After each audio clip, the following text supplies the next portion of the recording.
E aí galera, tudo bem com vocês? Vamos aí para mais uma edição do 6x1 Responde, que é aquele quadro onde vocês fazem perguntas e eu as respondo em vídeo. Você vem aqui nos comentários e faz uma outra pergunta para que eu responda na semana que vem, e assim a gente vai se retroalimentando até o fim dos tempos. Desde o início eu peço para você deixar o like no vídeo, se inscrever no canal caso ainda não seja inscrito, usar os comentários para opinar sobre cada um dos assuntos que a gente vai abordar e também para deixar o seu questionamento para a semana que vem. Esse vídeo é feito com o patrocínio do OneFootball, que é um aplicativo muito completo, tem tudo sobre futebol, é parceiro oficial do nosso Cruzeiro, né, na distribuição do conteúdo original que é produzido pelo clube, e nessa temporada mais uma vez está transmitindo todos os jogos do campeonato alemão, assim como tem algumas outras ligas interessantes também, como a japonesa, por exemplo. O OneFootball é um aplicativo totalmente gratuito, está disponível tanto para Android quanto para iOS, e o link para você baixá-lo está aqui na descrição do vídeo. Começo com a pergunta do Nilson Júnior. Qual rodada matematicamente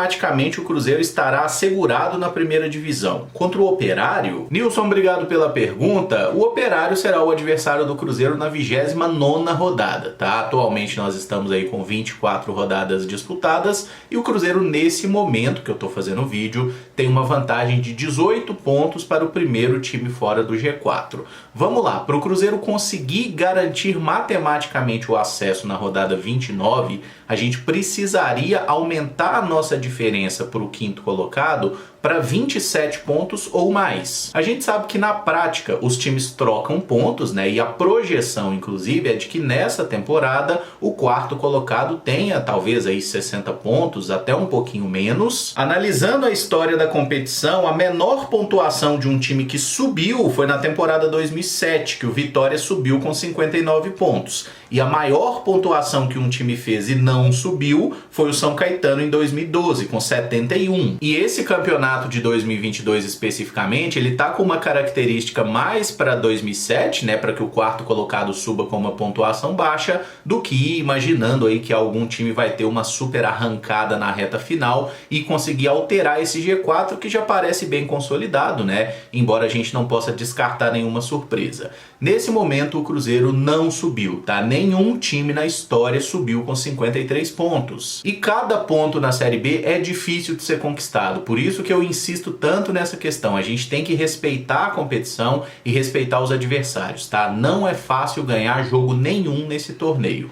Agora, se você me pede para fazer essa projeção, esse exercício de futurologia, que é completamente besta, com todo respeito, tá? Mas rodada 29, eu acho que não tem chance nenhuma da gente subir, tá? Se for assim, se tudo seguir mais ou menos como está, eu diria que o Cruzeiro consegue aí garantir o seu acesso ali para a rodada 32, 33, 34, mais ou menos nessa faixa. E eu sei que existem diferentes perfis de torcedores, né? Tem torcedor que já tá comemorando o acesso, tem torcedor que quando bater 60 pontos vai comemorar, tem outros que vão comemorar quando a gente fizer 61, porque é um número cabalístico, tem outros que vão aguardar os 64, 65, e tem o tipo eu, que só vai comemorar quando o pessoal falar assim, ó, não tem nenhuma hipótese do Cruzeiro não subir. Aí sim eu vou poder comemorar. O Ramon Calisto pergunta, o Edu teria capacidade para disputar uma Série A, nem que seja para compor o elenco? Acho ele limitado fisicamente e tecnicamente. Destaca na Série B porque o nível é baixíssimo. Ramon, obrigado pela pergunta. Com todo respeito, o nível da Série B é baixíssimo, mas o nível da Série A também é. Tá? A gente tem sempre uma tendência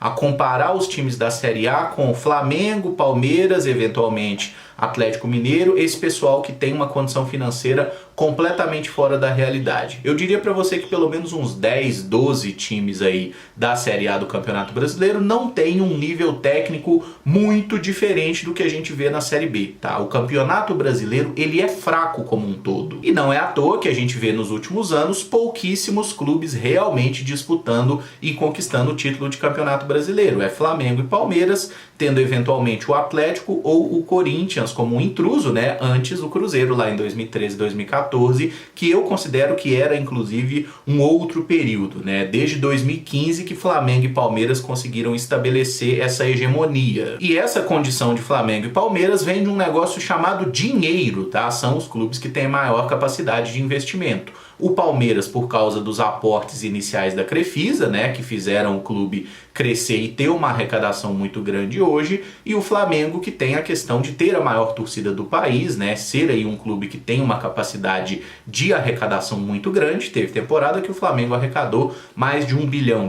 Esse potencial o Cruzeiro infelizmente não tem. Agora, falando sobre o Edu especificamente, ele ainda não teve a oportunidade de jogar uma Série A de Campeonato Brasileiro, né? Inclusive a primeira Série B que ele jogou foi na temporada passada pelo Brusque, que ele inclusive foi titular. Neste ano de 2022, o Edu marcou 16 gols com a camisa do Cruzeiro até o momento e foi um cara muito importante pra gente no início de consolidação desse processo de SAF, de Ronaldo, de Pessolano e tudo mais. Aqueles gols que ele fez no Campeonato Mineiro, na Copa do Brasil e no início da Série B são vitais para que a gente esteja onde está hoje. Quando a gente soma isso ao fato do Edu ter assinado com o Cruzeiro um contrato válido por 3 temporadas, pra mim não tem nenhuma discussão. O Edu estará no elenco do Cruzeiro na próxima temporada, até porque eu não vejo nenhum clube fazendo proposta para contratá-lo nesse momento. Então o Edu será sim jogador do Cruzeiro e vai ter finalmente a oportunidade de disputar uma Série A, né? Deixa eu bater na madeira aqui, se der tudo certo, como a gente espera que aconteça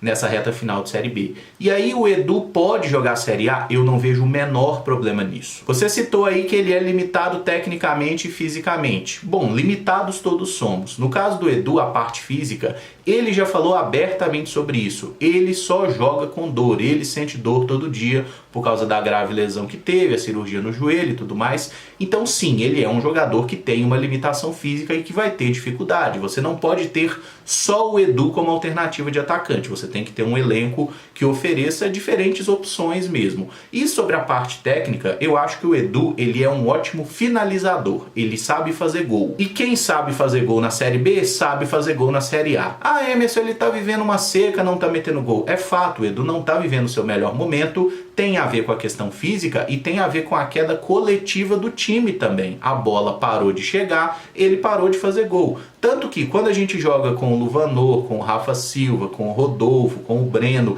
esses outros atacantes também não estão fazendo gol. O Cruzeiro tem o melhor ataque da Série B, mas ainda assim o nosso ataque é ruim. E quem tá subindo o Cruzeiro para a Série A nessa temporada é o sistema defensivo e o pessoal do meio campo, tá? É Rafael, os 3 zagueiros, os alas e os volantes. Os atacantes também ajudam muito defensivamente, mas na parte de fazer gol, nós não temos realmente nenhum jogador que esteja se destacando, que você fala assim, não, o ataque do Cruzeiro está funcionando muito bem. Agora o Bruno Rodrigues é uma esperança e eu acho que é um jogador que vai se firmar que ele é melhor do que os outros atacantes que a gente tem. Mas vale pontuar que o Bruno fez algumas partidas como ala direito, né? Então ele tá jogando longe do ataque e o Edu também nesse momento não tem sido titular do time. Então tendo o Bruno Rodrigues e o Edu jogando juntos, eu acho que o Bruno vai conseguir criar mais oportunidades, né, jogando na sua posição como um atacante ali pelo lado esquerdo, e o Edu será melhor municiado e os gols vão retornar, tá? Para mim o Edu fica assim no elenco do Cruzeiro, eu sou muito grato ao que ele tá fazendo nessa temporada e acho assim que ficar pegando no pé dele, criticando, é muito injusto, até quando a gente considera o porte físico, velho. Pega jogos do Edu no ano passado com a camisa do Brusque e do jeito que ele tá agora no Cruzeiro, que você vê nitidamente como ele tá muito mais seco aqui no Cruzeiro, como ele tá se cuidando muito mais, se esforçando muito mais para conseguir ser um jogador ao nível do Cruzeiro. E na minha opinião, ele tá conseguindo e ele já nos ajudou demais esse ano. E numa próxima temporada, ele vai ter a chance de jogar a Série A. Se ele vai jogar bem ou jogar mal, é o futuro que vai nos dizer. O Matheus Thiago pergunta, você acha que o Alex faz um bom trabalho na base do São Paulo? Seria uma boa ele treinar a base do Cruzeiro? Matheus, obrigado pela pergunta. O Alex está sim fazendo um trabalho muito bom como treinador lá da base do São Paulo, tá? Inclusive o time tá vivo aí no Campeonato Paulista fazendo boa campanha, foi líder do seu grupo. No Brasileiro Sub-20 também se classificou, né? Tá disputando os mata-matas, inclusive venceu o jogo de ida contra o Atlético Paranaense, tá em vantagem. O trabalho do Alex na base do São Paulo é muito bom e eu gostaria muito de vê-lo trabalhando na base do Cruzeiro sim, até porque o técnico do Sub-20 do Cruzeiro não me agrada. Só que aí entra um outro detalhe, né? Que é o interesse do profissional, e o Alex já deixou bem claro que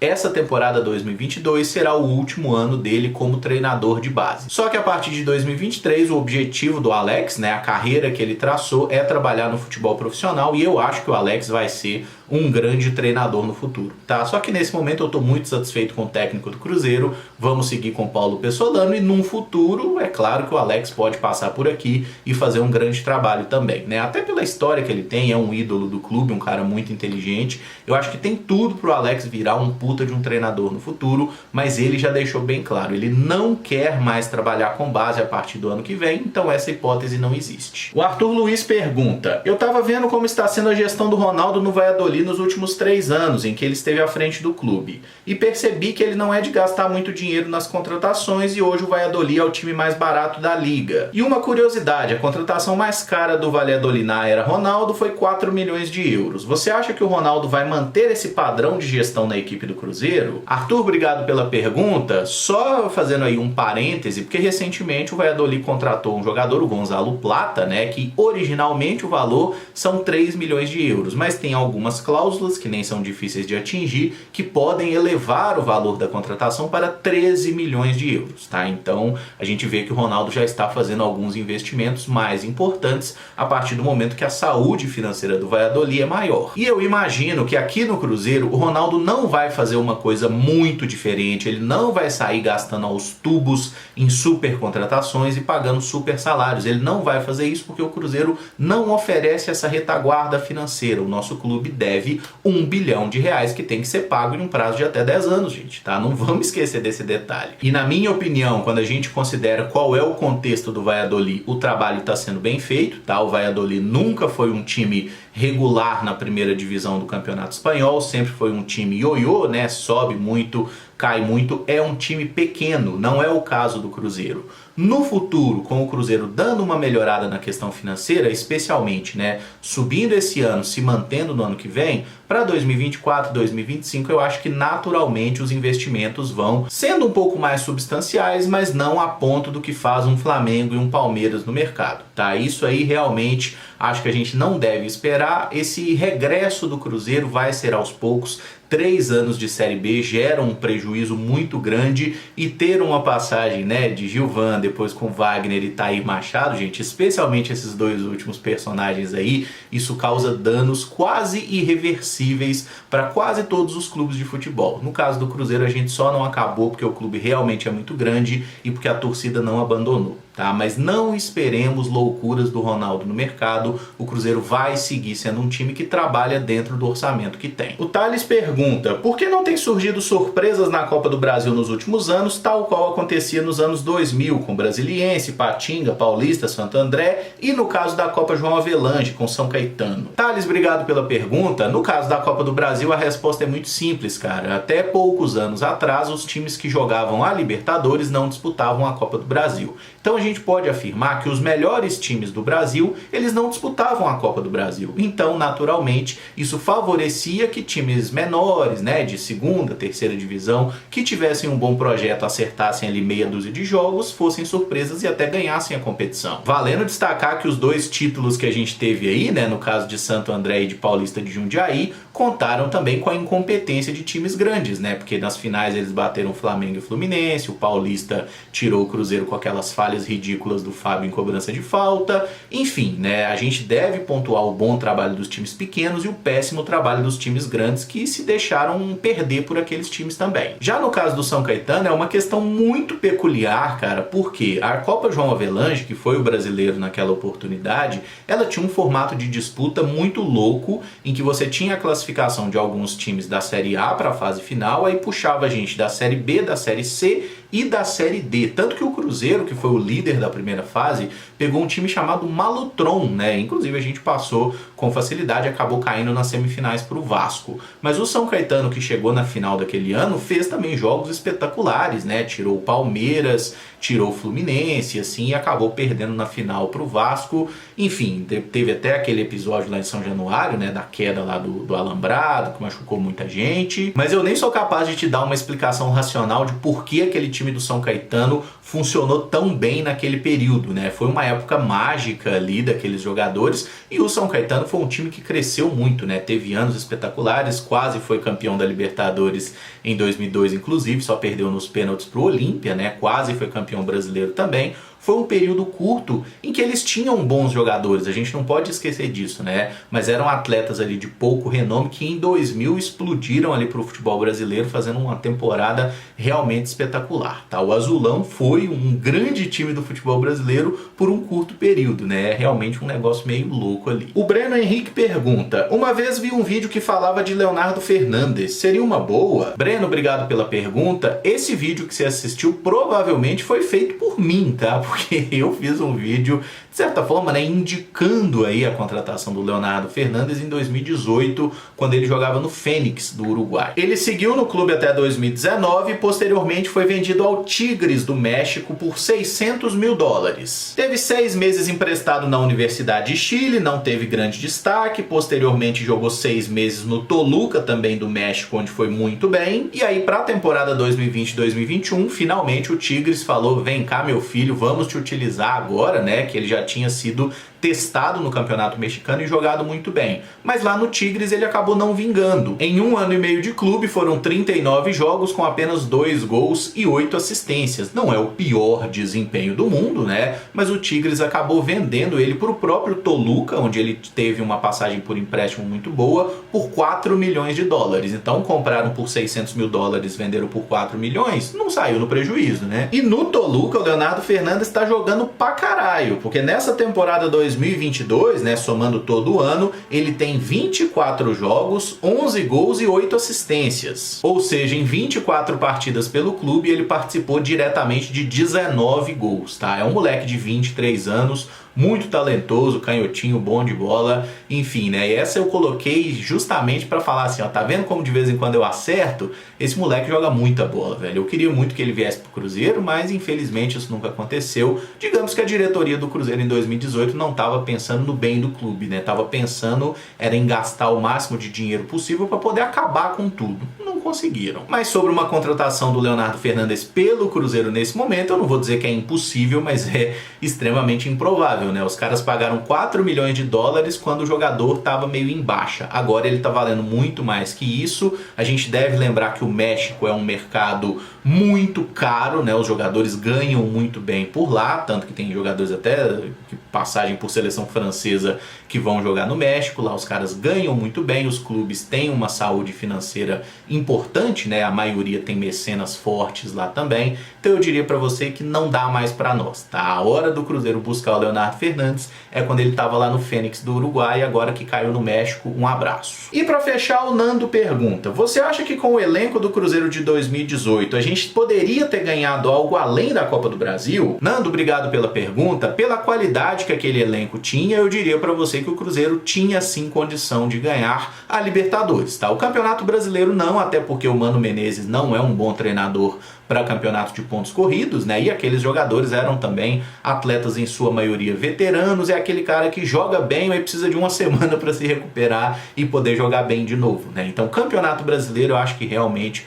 o Cruzeiro nunca passou nem perto de ganhar com aquela geração ali. Mas a Libertadores a gente poderia ter ganhado, inclusive nós fomos muito prejudicados pela arbitragem contra o Boca Juniors. Não só pela ridícula expulsão do Dedé lá no jogo de ida, né? Expulsão que acabou sendo anulada depois, o Dedé jogou a partida de volta e foi expulso de novo, mas a expulsão no jogo de volta foi merecida, mas a arbitragem prejudicou a gente pra caramba, minou o jogo, o critério para marcação de faltas completamente sem noção, né? Enfim, e quando o Dedé foi expulso no jogo lá da Bombonera, a partida estava 1-0, né? Depois o Boca marca o segundo gol com a gente com um homem a menos. Posteriormente, o Cruzeiro abre 1-0 no jogo aqui em Belo Horizonte, né? Poderia ter feito 2-0. Ô Raniel, como é que você me perde esse gol? Tirando o Diabo Neves, que perdeu chances claras nas duas partidas, teve gol perdido pelo Rafinha também.